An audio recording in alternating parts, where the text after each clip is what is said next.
He decided not to travel for Thanksgiving.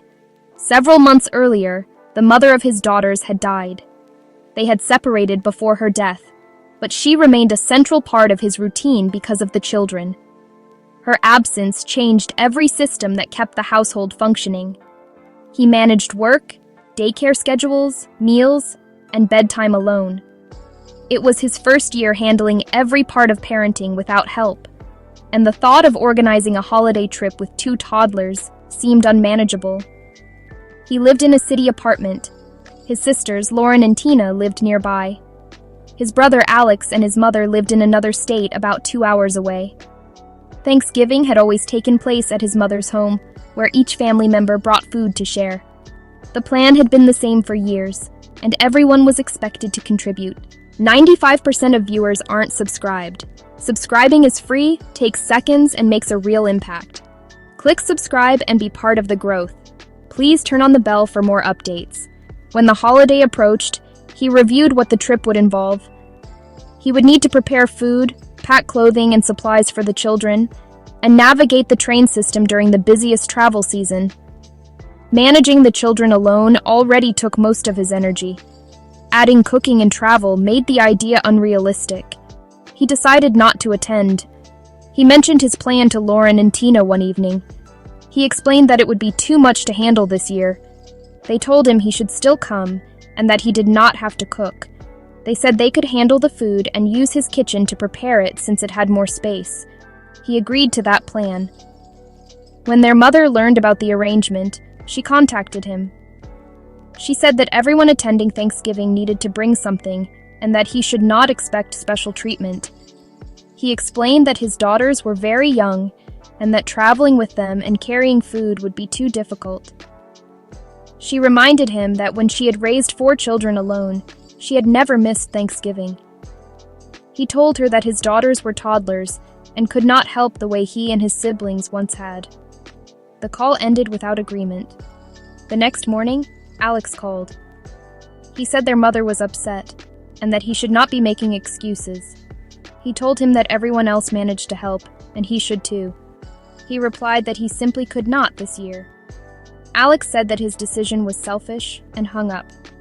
After that, messages from his mother and brother stopped.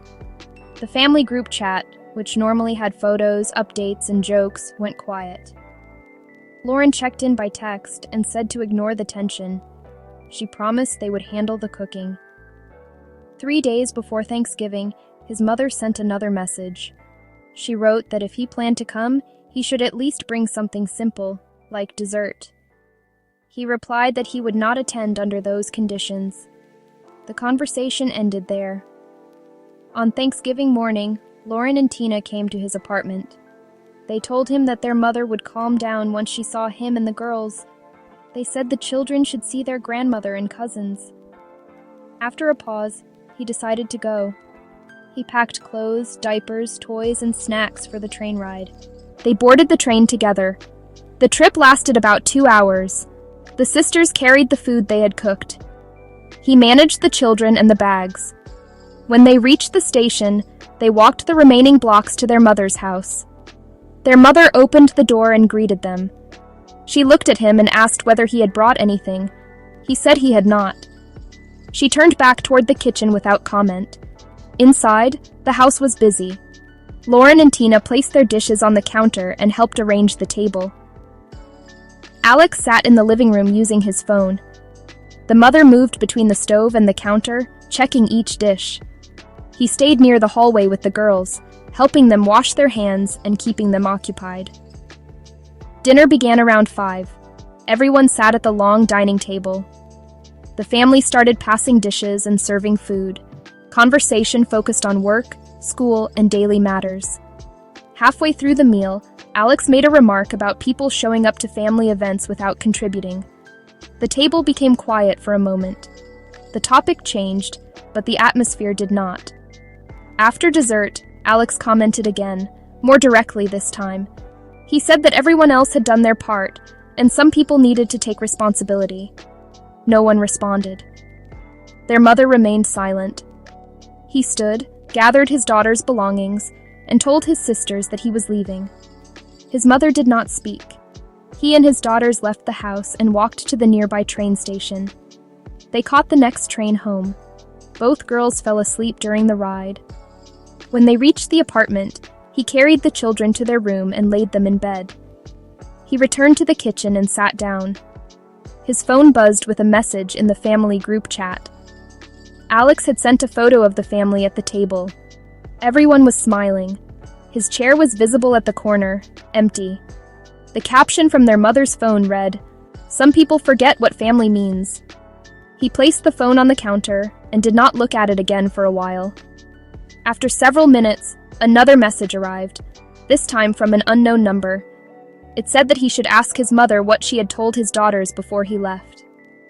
He checked the message, looked toward the hallway where the girls were sleeping, and returned to the kitchen. Another message appeared from the same number. It said that she had said something she should not have. He typed a short reply asking who was sending the messages. There was no response. After a few minutes, another message came with a photo attached. The photo showed his daughters sitting at the Thanksgiving table earlier that day. They were smiling. A napkin sat in front of them with handwriting that appeared to be his mother's. The words on it said, "Your daddy didn't want to be here." He stared at the screen. Another photo followed. It showed his mother's hand reaching to take the napkin away. A final message arrived from the same number. It said that his mother had told the girls their father did not love them enough to come to Thanksgiving. He set the phone down. Several minutes passed before another message appeared. It said that his mother planned to visit the next day to see the girls. He did not respond. The phone dimmed and went dark on the counter. He went to check on the children again. They were still asleep. He stood by the door for a moment, then went back to the kitchen. The next morning, he prepared breakfast and dressed the girls. Around mid-morning, there was a knock at the door. He did not answer. After a few minutes, a message appeared from his mother's number saying she had stopped by, but no one had come to the door. He did not reply. Later, Lauren sent a text asking if he was okay. He responded that he was. She did not mention their mother. The following day, Lauren visited in person. She brought food and said their mother wanted to see the girls. He said that now was not a good time. She stayed for a short while before leaving. In the days after Thanksgiving, there were no new messages from unknown numbers. The family chat resumed with occasional updates from cousins. His mother and Alex did not contact him. Tina sent a brief message about returning containers from the holiday. Lauren texted twice about routine matters.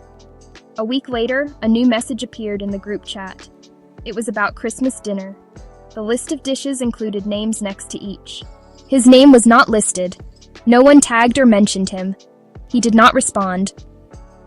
Later that week, he received a call from Lauren. She asked whether he would attend Christmas.